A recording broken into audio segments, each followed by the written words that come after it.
بسم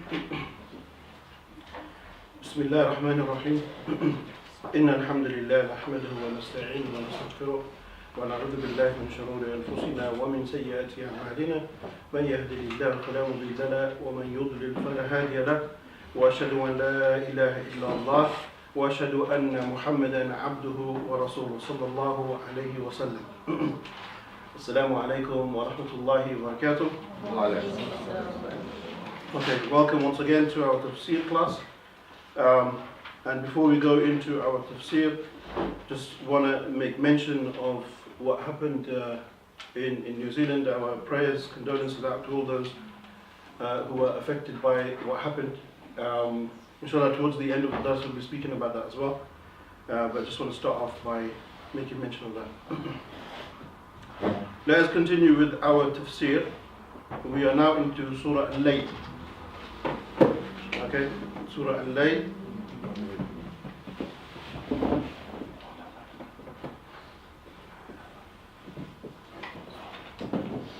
Okay, so Surah Lail, which is someone who's going to tell us the number of the Surah? 92. 92. Okay. Surah 92. أعوذ بالله من الشيطان الرجيم بسم الله الرحمن الرحيم والليل إذا يغشى والنهار إذا تجلى وما خلق الذكر والأنثى إن سعيكم لشتى فأما من أعطى واتقى وصدق بالحسنى فسنيسره لليسرى وأما من بخل واستغنى وكذب بالحسنى فسنيسره للعسرى وما يغني عنه ماله إذا تردى. Okay, so this is the first 11 ayat which we will start with. Now this surah, if we contextualize the surah, this surah was revealed to us during the times where there was a lot of slavery. Okay, so this surah is dealing with the issues behind slavery. Now imagine at that time in the early part of Islam, there was a lot of people that were held as slaves. And one of the key goals of the Sharia of Islam was to reduce or to minimize this, the concept of slavery. And we find how Allah subhanahu wa ta'ala reduced this through various laws inside the Sharia. If there was anyone who, for example, violated any of the laws of Allah, for example, fasting or making a yameen, swearing by Allah, breaking the promise, one of the first things, the way to expiate this sin is by freeing a slave. So one of the goals of the Sharia was to come and to remove this concept of slavery. Now, while this was happening, one of the companions of the Prophet ﷺ was known to be very generous, and he made it one of his objectives that he would try to free as many slaves as he could. Who knows who that was? Very famous. Usman Ghani? Somebody else. Huh? Somebody else. Yeah, very good. So Abu Bakr Siddiq, okay? He was known to want to go out and free as many slaves as he could. He was very wealthy and he would free the slaves. To the point that even it is said that his father would say to him that you just free any of the slaves, why don't you free the strong ones or the healthy ones or the male ones so that they can help you and work for you and give you prosperity in your business. But Abu Bakr, his maqayis or his criteria is very different compared to that. And he said, no, I am seeking the pleasure of my Lord. So he would free the slaves for the sake of Allah subhanahu wa ta'ala. The most famous story of a slave that he freed, everybody should know this, was who? Bilal. Okay, and we're going to talk about that in just a few seconds as well. So, and that's related to this story. So one of the things is that he freed Bilal, and that story will come in a second. So if we look into the first ayat, وَاللَّيْلِ إِذَا يَغْشَى, so it starts off in وَاللَّيْلِ. So the wow here, right at the beginning, is known as wow al-qasam. It is an oath. Okay. So in Arabic, you can make an oath in three different ways. You can do it with the wow, so you can say wallahi, or you can do it with the ba, billahi, or you can do it with the ta, tallahi. All three of those ways in Arabic it's possible to make an oath. You might find some people, when they trying to convince you of something, or they say Wallahi, Billahi, Tallahi, they use all three of them. Okay? When we know we shouldn't swear upon Allah unless the matter is very, very serious. But you can swear by all of them. The other difference between the Wallahi, Billahi and Tallahi is that the Ba and the Ta, it only goes with the name of Allah subhanahu wa ta'ala. So you can only say Billahi or Tallahi. The Waw can go with other than Allah subhanahu wa ta'ala. So here, when Allah makes an oath, Allah can make an oath by anything He likes. But when we make an oath, we can only make an oath by Allah subhanahu wa ta'ala. Okay? Some scholars dispute whether you can make an oath by the Quran, because the Quran is the speech of Allah, so it gets a bit technical. And some even said very minor view, but some said you can also make an oath by the name of the Prophet ﷺ. But this is a very minor opinion. Okay, like in Egypt, you hear them a lot saying bin Nabi, yeah, which is very common. Yeah, so they say, but they don't mean it in that shirky manner that we swear oath by the Prophet ﷺ. They're just saying with his honourable name. But anyway, kind of long story short, we should always, if one is to swear, by Allah subhanahu wa ta'ala. Now, Allah starts off the surah, it says, وَاللَّيْلِ, the night. إِذَا يَغْشَى. The word yaghsha is like taghtiya, that it covers.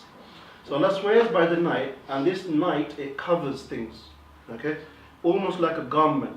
Okay, so Allah subhanahu wa ta'ala sends upon us like a garment or a cover. Okay, and this produces the night. If we move to the next ayah, وَالنَّهَارِ إِذَا تَجَلَّى, and the daytime, إِذَا تَجَلَّى, tajalla is another word meaning ظَهَرَ or bana, meaning something becomes clear, something becomes apparent. Okay? I'm going to come into the details in just a second. And then the third, he says, وَمَا خَلَقَ الذَّكَرَ وَالْأُنْثَى, and by the one who created the male and the female.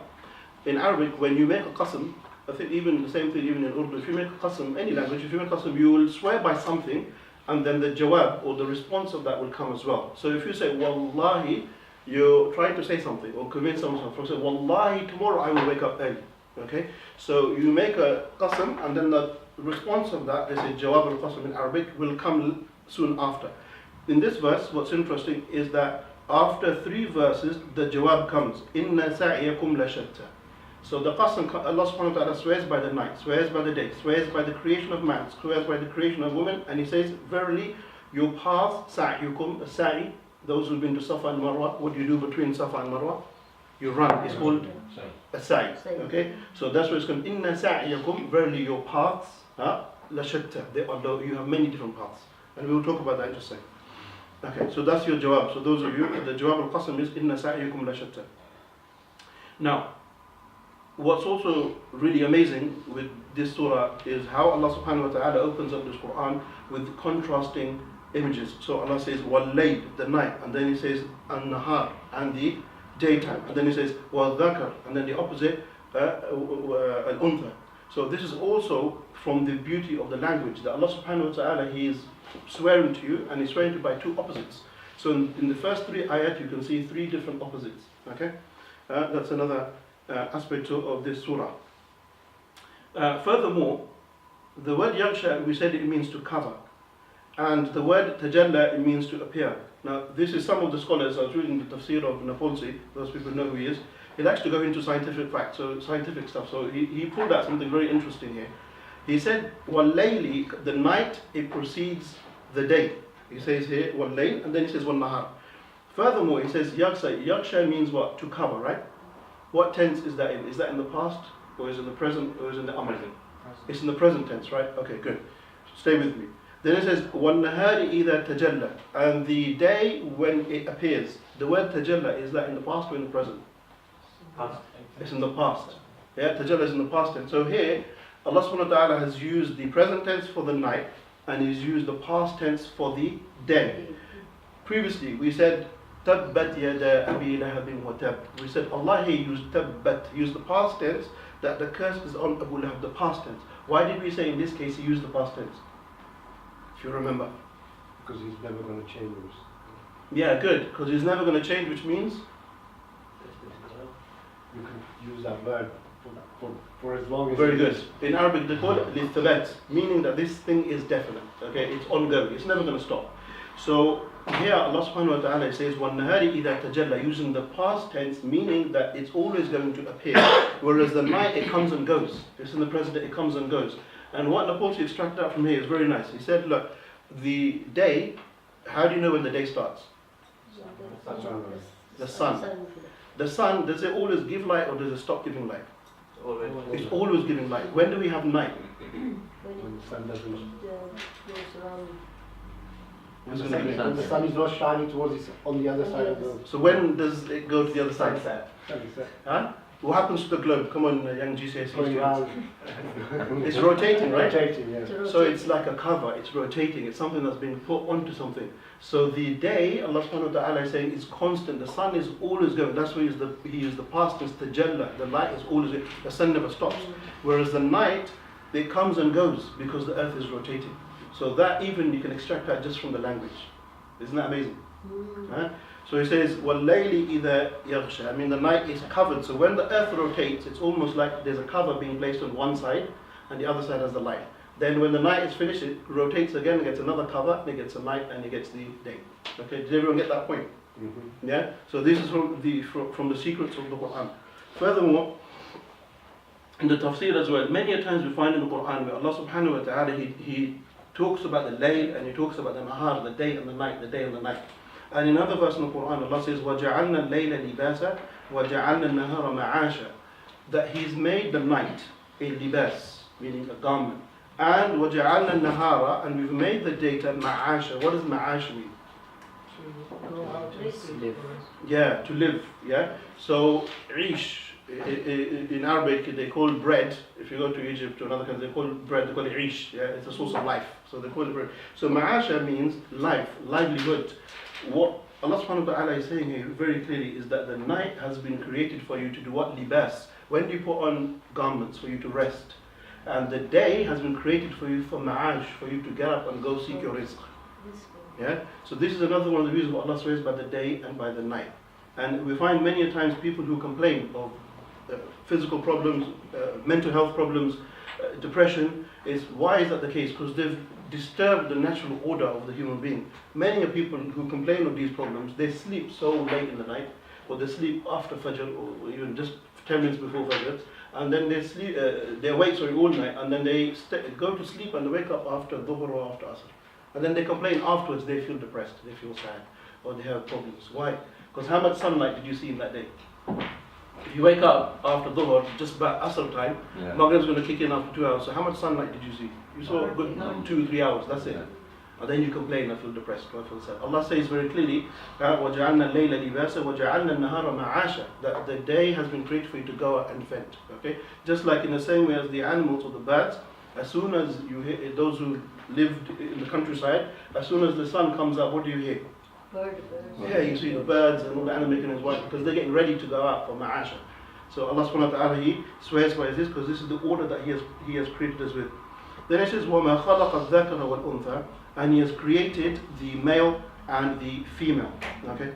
So, I don't want to get too technical, but there are different interpretations to the meaning of ma, is it masdariya or is it whatever, but Allah swears by the creation of the man and the creation of the woman. From here we can extract another very important point, is that how many genders do we have?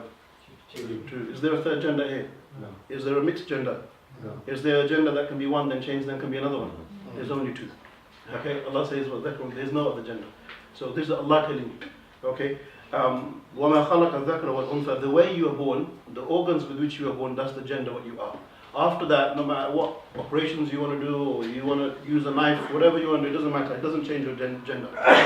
You are with the way you are born. Okay, and that's how Allah has created you. Some may respond and say, but actually there is a third gender. In Arabic they call it khuntha, okay, which is not really a third gender, it's an illness, okay, it's a test from Allah subhanahu wa ta'ala, where some people are created with both private parts, okay, and this is the test that Allah's given them.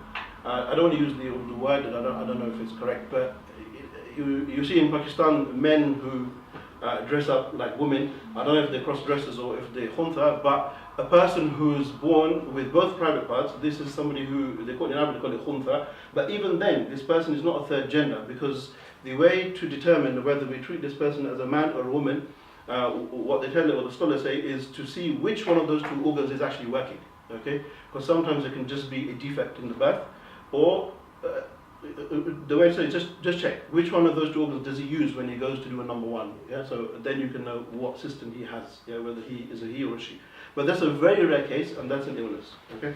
All right. So Allah says, وَمَا خَلَقَ الذَّكَرَ وَالْأُنثَى, that there is only male and there is only female. إِنَّ سَعْيَكُمْ لَشَتَّى, and verily your paths are many. Okay.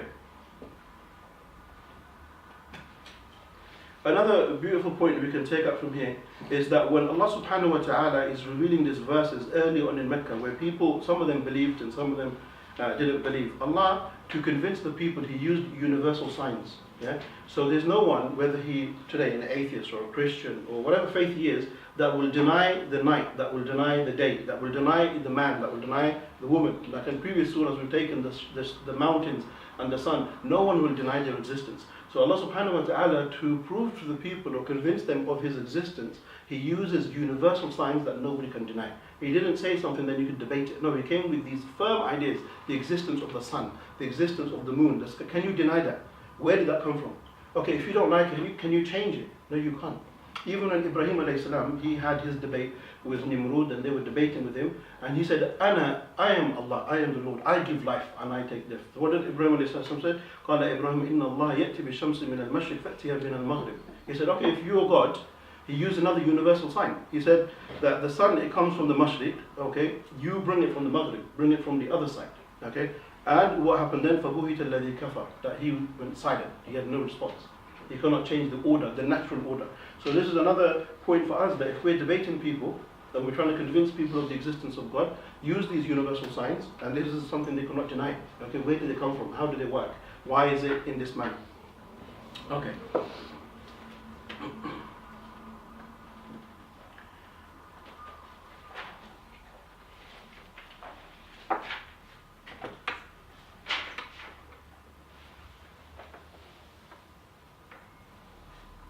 Alright, good. So here, the next verse, إِنَّ سَعْيَكُمْ لَشَتَّى, that verily your paths are many.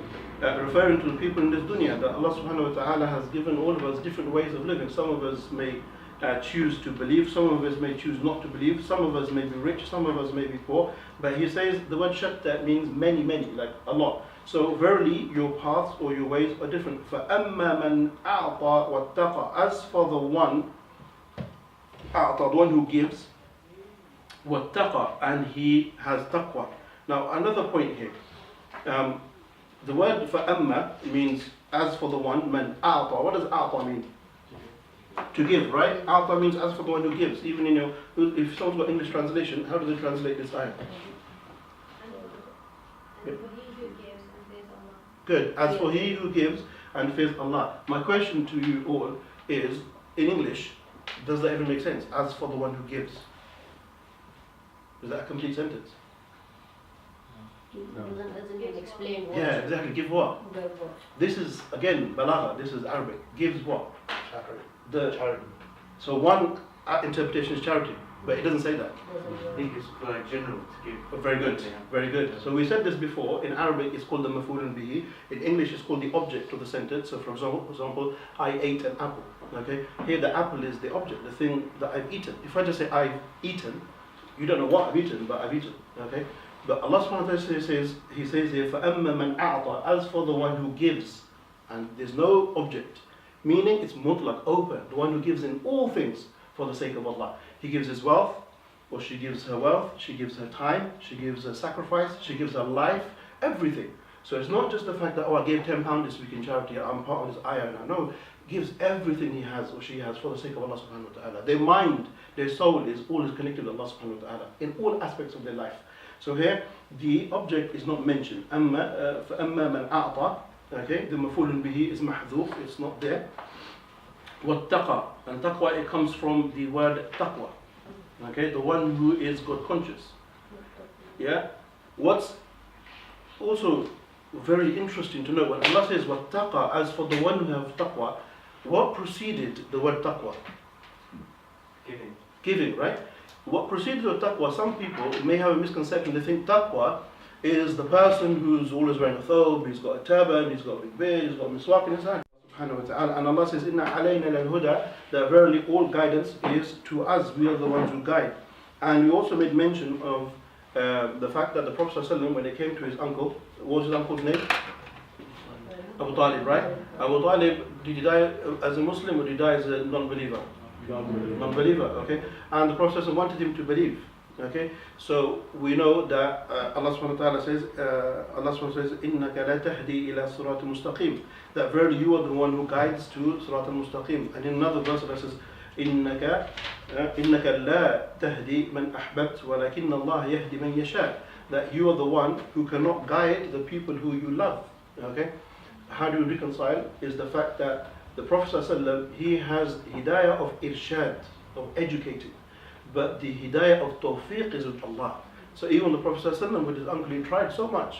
He gave him the hidayah of irshad, of education, but Allah didn't give him the tawfiq. Okay, that was for Allah's reason. Now, another reason, some of the scholars say that these verses were revealed when Bilal was being tortured by his master. What was the name of his master at that time? Umayyah. Yeah. So the master his name was Umayyah. He was torturing him. Abu Bakr heard of what was taking place. So Abu Bakr went out to purchase Bilal, and it is said that he offered Umayyah 10. The currency that time was uqiyya or something like. It's a amount of weight. So you can say, like, let's say 10 coins. Yeah. He offered him 10 gold coins, and Umayyah, when he heard this, that they're offering 10 gold coins for Bilal, he laughed. And he said, take it. And he said to him, Abu Bakr, Wallahi, if you had offered me one, I would have still given him to you. And Abu Bakr responded and said, Wallahi, Umayyah, if you had asked me for 100, I would have given you 100. He said, because I know the value of this man. Huh? So he released him, and then these verses were given. Even we find Umar, when he saw Abu Bakr and Bilal once walking, and Umar, he looked above them and he said, Sayyiduna a'taqa Sayyiduna. He said, our Sayyid, our leader, is the one who freed our other leader. And he's referring to Bilal. Okay? So this in the context of slavery, racism. One person, 1 minute was a slave with no value, and then he became overnight a Sayyid, a leader. So these verses are in that context.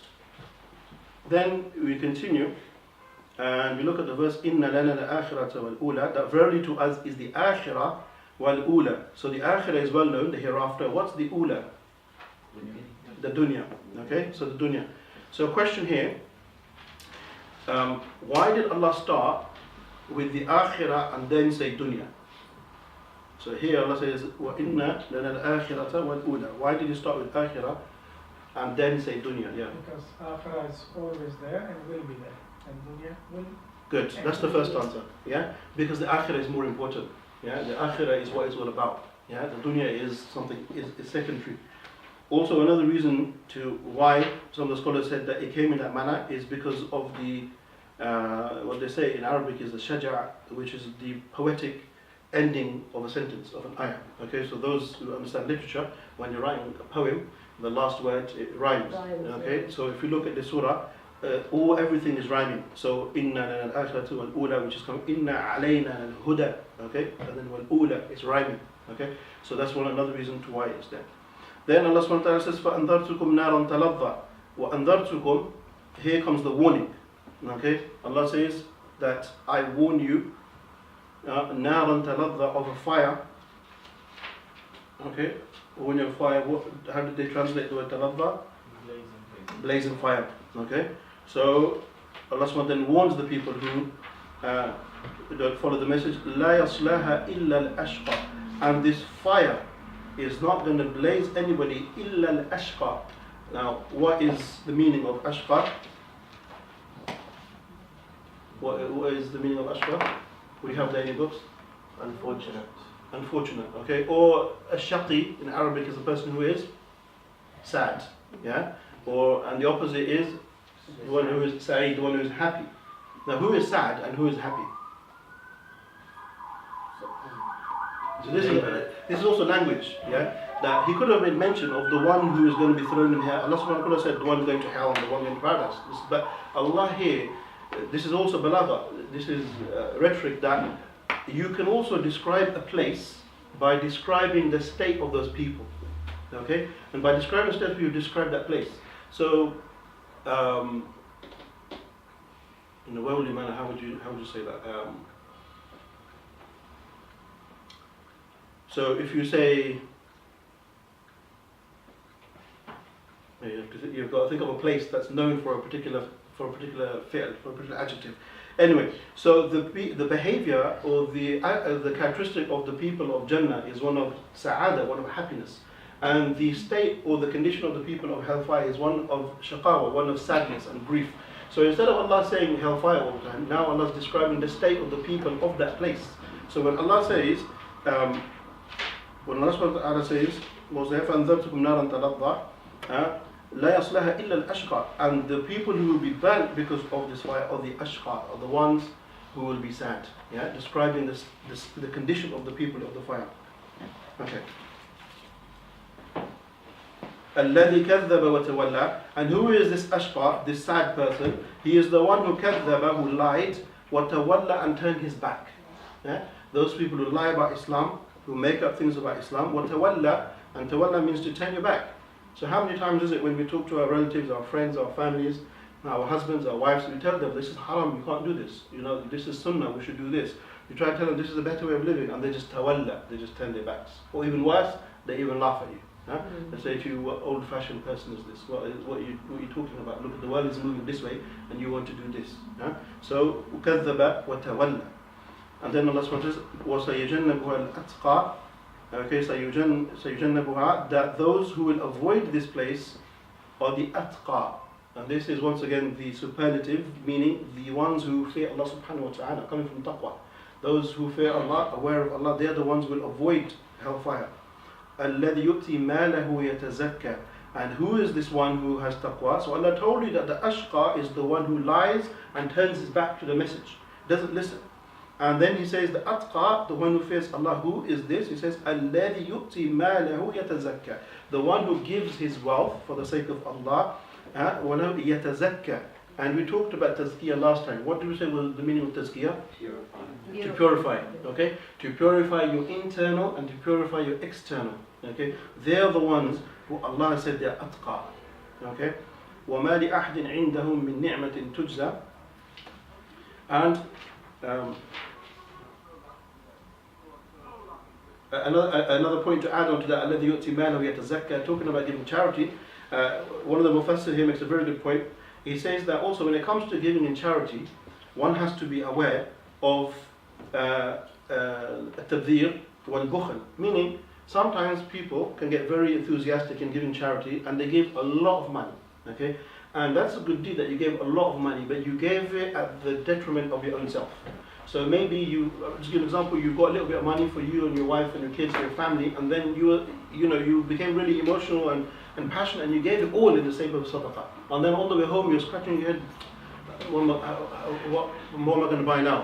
What bread or milk, or what am I going to do now? You're giving it all in charity. Allah says, no, this is also tabdhir, don't exaggerate. Okay, even in giving in charity, don't exaggerate. Okay, at the same time, he says, al-bukhl, don't be ones who are stingy. That if you've got the money, don't always think that, oh, if I give it, then tomorrow, where am I going to get that £10 from? 20. Don't be stingy. Be in the middle. Okay, that you give, but you give sensibly. Okay. والذين, Allah subhanahu wa ta'ala said in Surah Furqan, والذين إذا أنفقوا لم يسرفوا ولم يقتروا وكان بين ذلك قواما. That he describes the believers, Ibadur Rahman, that they are the ones who when they spend, لم يسرفوا, they don't do israf. Okay. ولم يقتروا, and they do not hold back. وكان بين ذلك قواما, that they are in between. They give, but they give sensibly. Okay, looking at the pros and the cons. So no ifrat and no tafrit. Okay, then where are we? وَمَا لِأَحَدٍ عِنْدَهُ مِنْ نِعْمَةٍ تُجْزَى. How do they translate that in English?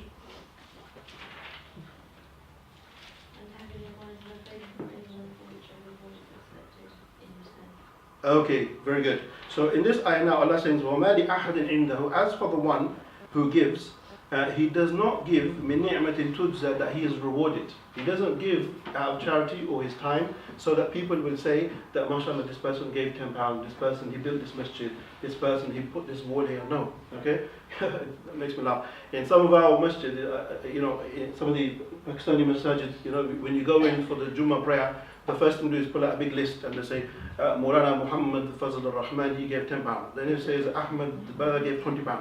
Then the sister Zainab, she gave 50 pence. And they go through a big list of people who given in this last week. Okay, Allah subhanahu wa ta'ala is saying, وَمَا لِأَحَدٍ عِنْدَهُ مِنْ نِعْمَةٍ تُجْزَى, that when you give, keep it quiet. It's between you and Allah. There's no need to announce it. Okay, unless in the cases where it's an open thing. Okay, like in the cases of war in Badr and Uhud, when the Prophet ﷺ, or even in the other ghazawat, the Prophet openly said who's going to give to support these battles.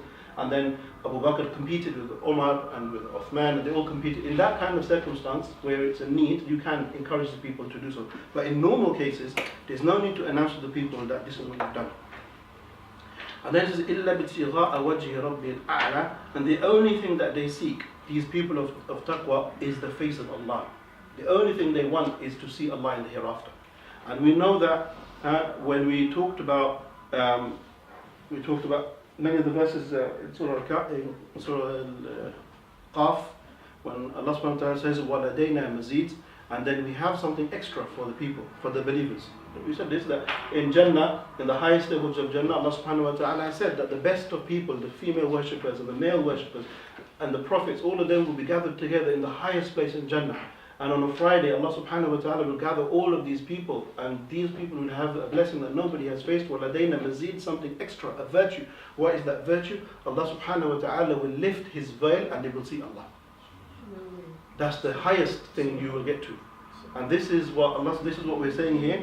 إِلَّا بِتِغَاءَ وَجْهِ رَبِّ الْأَعْلَى, that the only thing these people are concerned with is that day so they can see Allah. Everything they're doing in their life is all focused on that one day where they will see the Creator, the master of the universe and the heavens. So this is how it is. And وَلَا سَوْفَ يَرْضَى, وَلَا سَوْفَ, and verily Allah says that He will make you happy. Okay, وَلَا سَوْفَ يَرْضَى, that He will be happy with you. And also when you succeed in meeting Allah, then you will also become very, very happy. Okay, so mashallah, very beautiful, comprehensive surah. Okay, that brings us to the end of that chapter, Surah Lail. The next surah we'll be doing inshallah next week will be Al-Fajr, Surah Al-Fajr. Yeah, it'd be good if you could put dates on these surahs as well, yeah, so we can trace them back. So today is what, the 17th. So on the 17th we did Al-Layl. So 7 days onto that, 21st, we'll be going on to the next surah, which will be Surah Al-Fajr. Okay. Now last week we gave out some homework. Okay. And we were looking at the verses. وَإِذَا سَأَلْتُمُوهُنَّ مَتَاعًا فَاسْأَلُوهُنَّ مِنْ وَرَاءِ حِجَابٍ. That the verse we were looking at was in what surah? Surah Ahzab, verse number 53. Okay, so I'm not going to ask who's done the homework. I don't want to embarrass you. So I want to just assume, because I'm very positive, that everyone's done the homework. Or we can take the camera and face it on each of them asking. So the verse was verse 53, and we saw in this verse that Allah subhanahu wa ta'ala, He commanded the believers that when they talk to the mothers of the believer, because the ayah started off with the wives of the Prophet ﷺ, that you talk to them min wara'i hijab, that you talk to them from behind a veil. And the question I put to you was, some people have used this verse to say that the niqab, or the full covering, is only for the mothers of the believers and not for other women. Okay? And others have said no, it's for all women. Okay, so if anybody wants to share anything that they've learned or something that they've come across, it'd be good to hear it.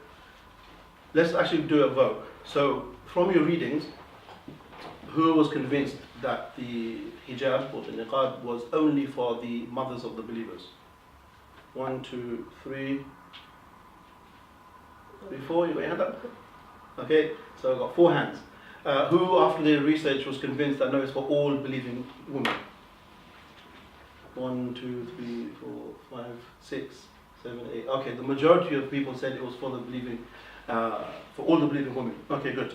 Now, if you look at this verse in and of itself, it does say it does address the believing women, the wives of the Prophet ﷺ. And then it talks about how the people, I don't want to go too deep into the story, but it talks about how the people of that time, they used to jump over the walls of the Prophet's house and come in and meet the Prophet, and his wives were not in a position where they could be seen because it's their house. So the Prophet ﷺ wasn't comfortable with this, and with the suggestion of Umar as well, that these verses came down, okay, of hijab. So the first understanding of this, and this is some of the scholars have said that, it's a very minor opinion by the way, as is reflected in the class as well, that the niqab is only for the believing, it's only for the mothers of the believers, because the verse it talks about the mothers of the believers. Okay, this was Ibn Ashur. He made mention of this. He's a Tunisian scholar. He said it's only for the believers. It's not for the. It's not prescribed for the believing women. But at the same time, let's go back a bit. When we look at the fiqh opinion of the niqab, what the scholars, we look at the four madhahib, we're talking about the Hanafis, Maliki, Shafi'is, and the school of Imam Ahmed. Yeah? When we look at their four schools and we look at what they concluded with the niqab, is that the Hanbalis, Imam Ahmed and his school, they said that the niqab is obligatory upon every woman, okay, that she must wear it. Okay? The Shafi'is also concluded the same thing. If you look at through the wax, they have different aqwal, but in the end, they also believe the same thing. The Malikis, they said it's mustahab, something which is recommended. Okay? The Hanafis also said it's something which is recommended. The Hanafis added on top of that, as well as the Malikis, they said it's recommended, but it can become obligatory if there is fitna. Okay? If by her showing her face, that there becomes fitna in society, then she is obliged to cover her face. Now, this is the traditional view of the four schools. Okay, even if we move down into some of the latter scholars of today, or just gone, one of the great scholars in Medina, Sheikh Shanqiti, he's also of the opinion that it's obligatory. Even if you look at from the scholars of Hind, okay, or Pakistan, Maulana Maududi as well, in his works, in his book of Farda, he also says it's obligatory. Okay, if you look at other scholars, Yusuf Qardawi and others, they say it's not obligatory, it's recommended. Okay, cutting a long story short, that minority of people, they believed that this verse is talking about the mothers of the believers. The vast majority of scholarship, they looked at the other verse as well, and they said that no, the issue of the hijab or the niqab is universal to all believing women. Now, that's the fiqh position, so that's what you should have got from your homework.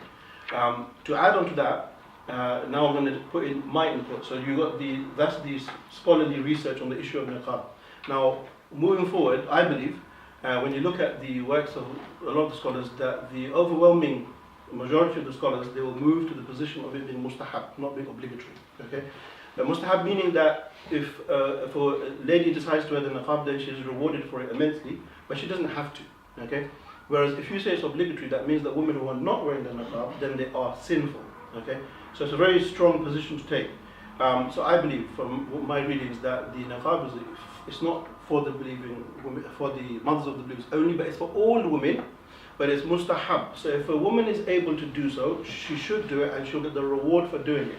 But if she doesn't do it, she's not sinful. Okay, that's the first thing I want to add. The other thing I want to add, and this is again my own opinion, so you can take it or you can leave it at the door. The other thing I would also add is that when we look at the fiqh opinions of the scholars, that it's very textbook. Like you're taking stuff out of a book. That's the fatwa, that's the hukum that they've given. But the job of the mujtahid, okay, is also to contextualize that as well. So the hukum that's been given, you have to look at the time and the place as well. So that can change. Yeah. In the circumstances that we are living in my humble opinion, I believe that if a sister wants to wear the niqab, she should be encouraged to do so. Okay, and wear it because she gets a reward for it. But at the same time, she's going to also analyze her life and what she does on a daily basis. Okay, so living in this country or in the Western world, especially the events that have gone by, the sister has to really think about how much she wants to take her niqab. So if she's busy, if she works in the city, or she works in the bank, or she works somewhere, we're constantly involved with, or she's a teacher, for example, yeah, then it may become difficult. But it's her choice. It may become difficult. But from a safety side, and this is what I would say, especially after what's happened, is that it might not be wise, yeah, for a sister to wear the niqab if she's moving around in an environment where there's a lot of non-Muslims and other people. Okay, so if you're working, this is my opinion. I said you can take it or leave it. If you're moving around on the tubes, if you're moving around on the train, if you're working in a predominantly area where there's not Muslims who don't understand your faith, then in those kind of circumstances, it might be safer for you to not wear the niqab. Okay, because yes, you want to get the reward of following the sunnah. The wives of the Prophet ﷺ all wore niqab. Yeah, the wives of the believers, the Sahaba, the great Sahaba, their wives also wore the niqab. Okay, so there's great reward in it. I would never discourage it. But at the same time, a sister and the brother has to balance out between getting the reward for the niqab and her safety. So you got to watch that. Okay, you have to be careful and analyze that at the same time. So that was just my contribution to that. Did anybody want to add anything else to the topic of the niqab? Feel free. It's your time to express Last it. week or two, they always insist that we should all, we must wear hijab. What's that, sorry? Like the classes we go to, the religious classes, they insist that everyone must wear hijab. But like you just said, it's not sin not to wear. Yeah, I was talking about the niqab, not hijab. Okay, so the niqab. But the issue of the hijab, there's no dispute on that. The issue of the hijab, meaning covering of the head and covering of the body in the loose clothing, there's no dispute about that. That's unanimous. There's no one. We can't. There's no room for even discussion on that. What I'm talking about is the covering of the face, because what is the awra, or what is private for the woman, is everything except for the face and the hands. But then those who said the niqab as well, they said it's the whole body, including the face and hands as well. Okay, that's a minority opinion, but it's one that we respect. But at the same time, the vast majority of scholars said no. The aura of the woman, what is private of the woman, is everything except for her face and her hands. Okay, that's the majority of scholarship that have said that. Okay, the issue of covering the hair and loose clothing, there's no dispute on that at all. Okay, I'm just talking about the face covering.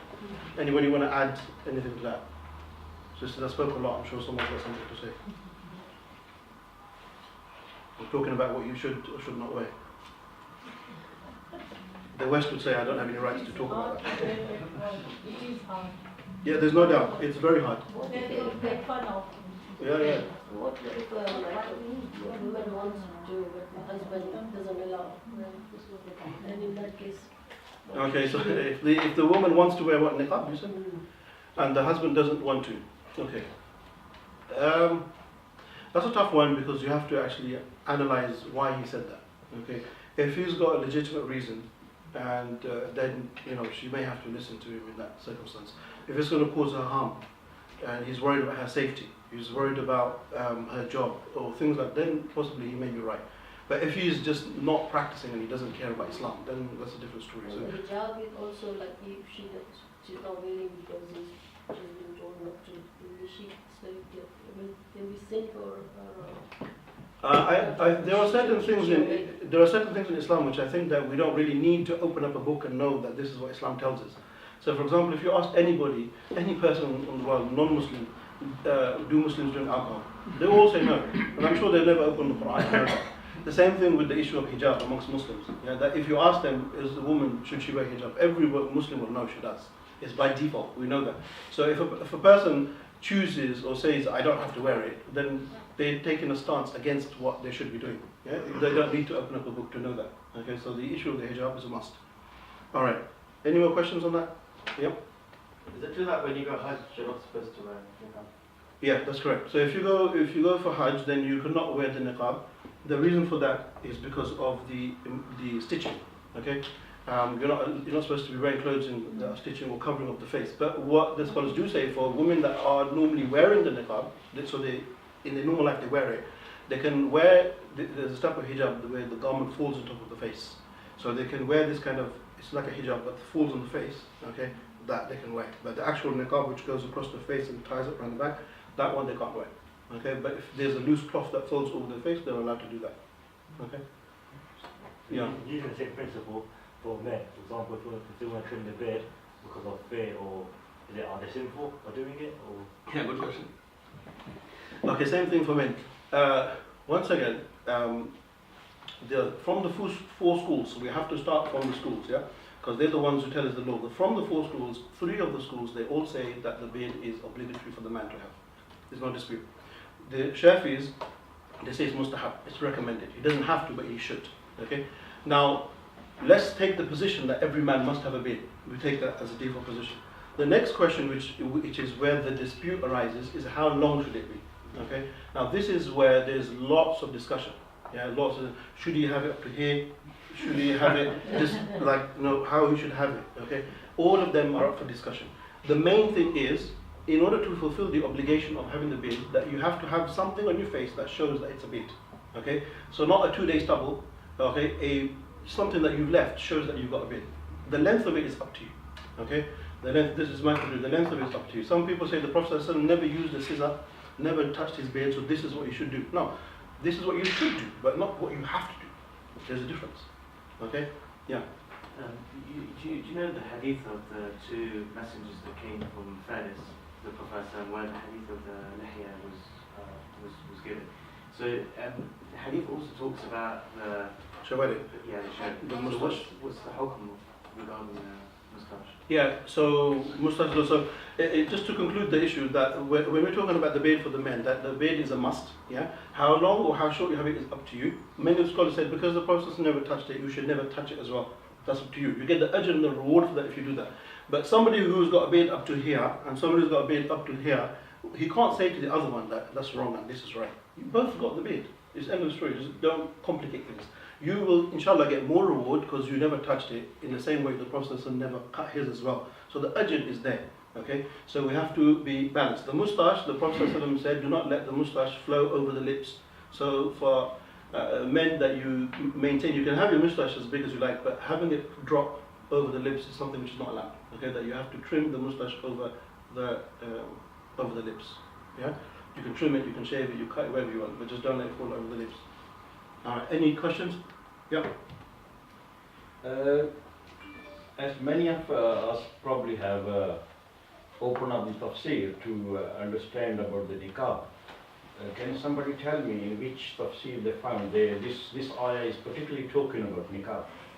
The one I read, it doesn't even talk about niqab. Okay, so what was the word that we found? The first word we found was hijab, and then in another verse, Allah subhanahu wa ta'ala says, يَا أَيُّهَا الَّذِينَ آمَنُوا قُلْ لِأَزْوَاجِكَ وَبَنَاتِكَ وَنِسَاءِ الْمُؤْمِنِينَ يُدْنِينَ عَلَيْهِنَّ مِنْ جَلَابِيبِهِنَّ ذَلِكَ أَدْنَى أَنْ يُعْرَفْنَ فَلَا يُؤْذِينَ. So here in this ayah, Allah says, يُدْنِينَ مِنْ جَلَابِيب. Okay, so the word jalabib is the plural of jilbab. What's a jilbab? That's where the question is. What's a jilbab? Nobody from amongst the mufassirin will deny to you that the jilbab is a loose clothing that starts from the head and goes down. That's from the Quran. Okay? That's what the jilbab is. If you walk into any shop today, someone says, I need a jilbab, and wait, see what he brings to you. He'll bring to you a big, massive, loose cloth. Now, what the question is, this loose cloth that's put on you, does it have room for you to see your face and hands? That's what they discussed. Does it just mean, no, just drop the garment all the way? Or no, it just means you have a loose garment, it covers your head and your body. So the word is mentioned in the ayah, okay, jalabi, which comes from jilbab. Is that, can it be interpreted as a drop? But it's a cloth. Yeah, but drop. For example, I lived in a village, and I have seen that the people, these people, the Arab, they were exactly the same as we lived in the village. And the people just simply walked straight in the house, and the lady was sitting in a different way, which normally you don't buy. It's a custom. They just went inside and just asked the question, "Kuriye piu kitei?" Yeah, this is exactly this. "Kuriye piu kitei?" And she may not be covering her head. It's the same thing with the Arabs. They were even more arrogant and ignorant than us at that time. So our mothers, the way they were, they simply just walk in straight and go and ask, "Where is he?" Things like that. And they were ordered to put the drops in front of their doors. So in case somebody comes along, so they just get the permission before they go in, so the ladies can prepare themselves. It's the same thing now. When we go into somebody's house, we should be standing on a side when we ring the bell. And we do 3 times. If no answer, we go back home. But basically, it's not our customs like that. We just want to go in without asking, can I come in? It's the same things from there. Yeah. What I read, unless I was reading a wrong verse, is what he said is they did drops in front of their doors so they cannot see the people inside, and they get the permission. Okay. The one you're talking about, I read, is in Surah Nur. Okay, yeah, that's the Nur as well, the issue of the hijab. I'm just summarizing everything because I can't go into all the ayat. But what you said is 100% correct. But when you're talking about min wara'i hijab, it's talking about a barrier. And then the connecting verse in Surah Ahzab, verse number 59, where Allah subhanahu wa ta'ala uses the word jalabib, okay, which is very explicit, very clear. It's the jilbab. Okay, there is nothing, you can't reinterpret it to mean anything else. It's a garment that the woman wears. What does it look like? That's where the questions arises. Everybody agrees that the jilbab is a garment that the woman wears. It starts from the head and it goes down. What does it look like? What color is it? We don't know. This is where people will bring in their own interpretations. So as long as, at the end of the day, as long as she's covering, she's wearing loose clothes, which doesn't really show up her body, that's the basic requirement for the hijab. Okay, so you can see that around the world. People wear different type of hijabs. You can see it in Nigeria, Pakistan, Egypt, Saudi. It's all different. There's no one set color or one set type. Okay. So I only read 53. No, that's fine. Yeah, 53 You talks just about. said 53, so I did not find that in 53. Yeah, so I'm adding on to that. The further explanation was in 59. Yeah, but in 53, what you said is 100% correct in the fact that people were coming over and there to be a barrier so that people don't just walk straight into the house. All right. I want to conclude now, finally, on a more sensitive, probably more important note, to be honest. We've all seen what's happened in New Zealand over the last few days, where the death toll now has reached up to 50 people. Okay, most of us have seen the videos, the Facebook live streaming, the Instagram images, all the rest of it. Yeah, the horrific. Barbaric terrorist attack that has taken place, and I just want to address that. It's important for those who speak about Deen, those who speak about Islam, the Imams, Khatibs, anybody who has taken that position. In my humble opinion, it's obligatory that they speak about this matter and don't just brush it under the carpet. So I have to address it here as well. The first thing I want to make mention of is that our prayers and our feelings and we are very sad to hear what has really happened. And as a response, number one, that Muslims, Allah subhanahu wa ta'ala, He said, وَلَقَدْ كَرَّمْنَا بَنِي آدَمَ, that we have honored all life. He said Bani Adam. He didn't say believers. He didn't say any particular group. He left it open, that all human life is sacred and no one has the right to take human life, irrespective. Allah subhanahu wa ta'ala said, وَلَا تَقْتُلُوا النَّفْسَ الَّتِي حَرَّمَ اللَّهُ إِلَّا بِالْحَقِّ. Do not take the lives of innocent people, but illa bil haqq, except if it's in a legal state, that's different. But we are not allowed to transgress and to take anyone's life. Furthermore, we also understand and be realists to what is taking place in the world.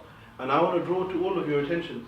It doesn't require genius to understand, but I'm just highlighting is that there is a rise in right-wing politics around the world. Yeah, there is a rise in Islamophobia. Okay, there is a rise in hate crime against Muslims. So we need to be prepared and need to understand where this is coming from and what is the agenda. The biggest agenda that they're holding, Allah explains it very clearly in the Quran when He says, يُرِيدُونَ أَن يُطْفِئُوا نُورَ اللَّهِ بِأَفْوَاهِهِمْ, that they want to extinguish the light of Allah subhanahu wa ta'ala. If they had the choice, they would remove the deen of Allah subhanahu wa ta'ala, Islam, from the face of this planet, if they have the choice. Allah says that's what they want to do. But Allah says, Allah illa an yatima nurahu walau kariya al-kafirun. Allah says that the deen of Allah subhanahu wa ta'ala will be victorious and will spread irrespective of how much they really hate it. So we know our deen is a peaceful religion. Our deen is one of tolerance and acceptance. There is no forcing someone into the deen of Islam. And this is our message to the people. We know also from the maqasid of the deen, the principles of the deen, that one of them is to preserve life. Not Muslim life, human life. Okay? So we are propagators, ambassadors of peace. That's our religion. Our Islam does not teach anything other than that. We want the best for all people, Muslims and non-Muslims. So that's our message. How should we respond to what has taken place? The first thing I want to say is that all of us should take an active step, which you're all doing in learning your deen, learning your Islam. So you're here and we're all learning collectively that these events that are taking place, is there some precedence to that in Islamic philosophy or theology or teaching, do we know that towards the end of times, what the Prophet ﷺ has said? The Prophet ﷺ said there's going to be lots of vice, there's going to be lots of bloodshed. From the signs of Yawm al-Qiyamah, the Prophet said the minor signs, there's going to be lots of bloodshed, there's going to be lots of killing. Before the coming of the Dajjal, before these things happen, there's lots of little events that are going to take place. Do we know these and do we understand these? If we do, you'll be able to contextualize what has taken place. If you don't, then things are going to be very random for you and you're not going to be able to understand them. That these things Allah subhanahu wa ta'ala has spoken about and the world is moving in a particular direction. Okay? I'm not saying that it's the end of days, but what I'm saying is that these things can be understood from an Islamic perspective. So number one, everyone, we really need to take our understanding, we really need to start learning our deen more, take it more seriously. Okay? Number two is also the fact that we need to start practicing that which we learn. Yeah, so alhamdulillah, we finished here, those who have been here for the last nearly year, of Arba'in Nawawiyah, taken over 42 hadith, then we're taking tafseer, the studies you do outside as well. We really need to practice what we preach. Okay, Umar bin al-Khattab, he said it took him 12 years to learn Surah Al-Baqarah. We asked him why it took you 12 years. He said, I used to take 5 lines, I used to memorize them, I used to perfect the qira'ah, and I used to implement them and then move to the next 5. Okay, mashallah, most of us have memorized so much Quran, but how much of that is in our lives? Okay, so we have to understand that we have to practice what we preach. Allah subhanahu wa ta'ala says, وَالْعَصْرِ إِنَّ الْإِنسَانَ لَفِي خُسْرٍ إِلَّا الَّذِينَ آمَنُوا وَعَمِلُوا الصَّالِحَاتِ. That you learn and you practice that which you preach.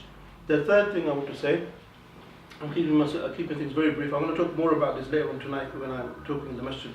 But the third thing I want to talk about is the most important subject for us today, and that is of unity. Okay, that we are at a time now, Muslims around the world, yeah, that we are in desperate need for us to unite ourselves. Okay, we've had enough of all these groups and different divisions. Enough of me being a Salafi or a Barelvi or a Tablighi or a Jamati or a Hizbi. No, all these things, this is finished. When that guy walked into that masjid, and you can see the video of the gun, did he stop and ask the guy, did he check his aqidah before he walked in? Did he look at how short his trousers were? He didn't. Matter of fact, the first thing the guy said to him when he entered the masjid was what? Who knows what he said to him? He said, Assalamu alaikum, brother. That's what he said to him, and he shot him. The guy who killed him didn't make any differentiation between who you are, what group you follow, what sheikh is more important. He didn't make any distinction. When he shot, he did an open shot, and he took all of them out. Our brothers and sisters, male, female, children, those who were running away, those who were trying to hide, he shot all of them. So now we come to a point where really, brothers and sisters, this is so important, that what unites us is the belief in Allah subhanahu wa ta'ala, the belief in the Prophet Muhammad sallallahu alaihi wasallam being the final prophet, our book, our holy Quran, and just move forward. We need to put all of these differences to aside and unite. If we do not, we will be the next victims. If we don't show unity, and unity shows strength, then the outside world, these Islamophobes, are going to see us as open targets. But if we are showing our strength, we are united, this masjid and this, how many times you talk about your own masjid in your own area? Let's be frank, yeah? We've got masjid, 2 masjids on the same road. They don't even pray in each other's masjids. If you sit with them in private meetings, they will talk bad about that masjid, and that one will talk bad about that masjid. The masjid is backdoor to each other. In Acton, I was there, I gave khutbah in Masjid Nur, and then you got masjid right on the other side. And will those people ever come and pray in Nur? And will they ever go pray over there? This is our situation. If those people are going to come and attack, they're not going to make a differentiation between what type of Islam you follow.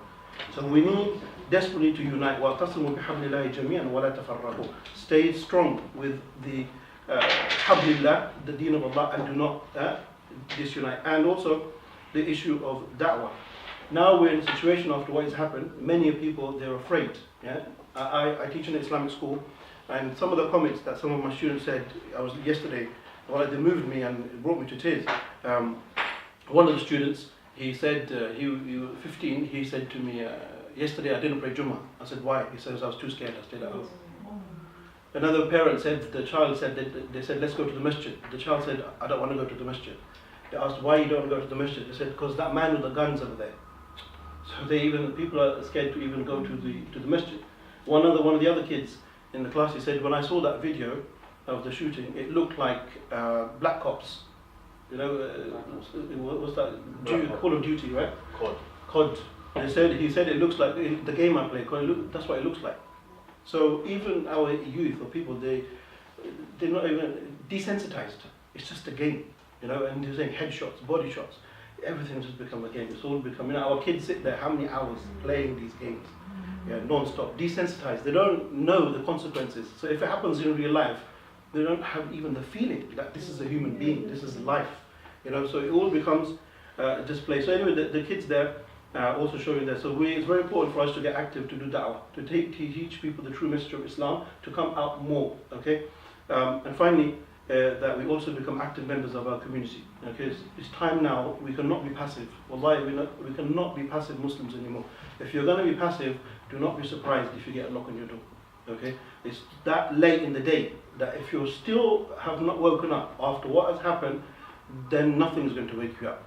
You stay asleep, nothing's going to wake you up. It's time now that every one of us stands up, uses their intellect, uses their understanding, and starts moving forward. Okay, we come together, we know our responsibilities, we become active members of the community, work inside your schools. I said this before, how many of us are governors sitting on school boards, have an influence in the syllabus of what's taking place in our schools? You know, once we find out that, okay, now the teacher is teaching my child that if he wants to become a woman, he can become a woman, and then we get upset at home. Where were you when they were making these decisions in the school? Why are you crying now? Are you active members on school boards as governors trying to influence what takes place inside your schools? You have to take that role. In newspapers, how many people actually buy local papers and read what takes place and try to write articles inside, try to put your position forward, yeah? So you can try to have influence on your local as well as national events. And also finally the media. We've all got social media as well as other media. We need to take an active role in trying to get involved in these things as well. Okay? If you can produce videos, you've got a camera, you want to go Facebook Live, whatever it is, do whatever you can to get the true message of Islam out there. Okay? And final thing I would also say, social gatherings are very, very important, because at this time many people are scared. Yeah? Many in the Muslim community are very, very scared. So open up, invite people to your house for dinner. Okay? Invite people for gatherings. Sisters, open up, do something like, I don't know, make food or cake or something like that. Invite people, get people who maybe are out there, who may be feeling a little bit lonely, or maybe feeling a little bit, you know, they don't have hope. Yeah? Maybe you can provide them with that level of hope. So all of us, we need to become active members and also support one another. On that note, inshallah ta'ala, I will conclude. I'm going to talk about this more later on tonight. On that note, inshallah, I'm going to conclude. If there's anyone who's got any questions or anything they want to say on the topic, it's your turn. You can speak. Yeah. Okay. Thank you for that message. Really appreciate that. That's very good. How can people like you who are in masjid and leaders, can you tell them to tell the rest of the Muslim community not to fight against each other and then unite? Because if we unite, then we look much more stronger.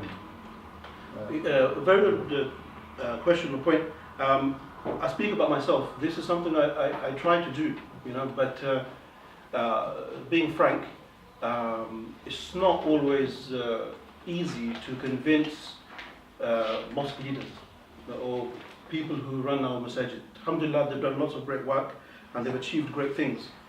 But the age gap, their understanding of world events and our understanding of world events, and I don't say that out of any arrogance, our understanding of what is difference between the heavens and the earth. Most of our masajid, sorry to say, but all they're concerned with is just surviving. As long as my door is not knocked, I'm just going to survive. Okay? And it doesn't work like that. It doesn't work like that. The great story, one great speaker, he once said, you guys probably heard this very famous story about the three bulls. Have you heard that story about the three bulls? The red bull and the white bull and the blue bull. You heard that story? No?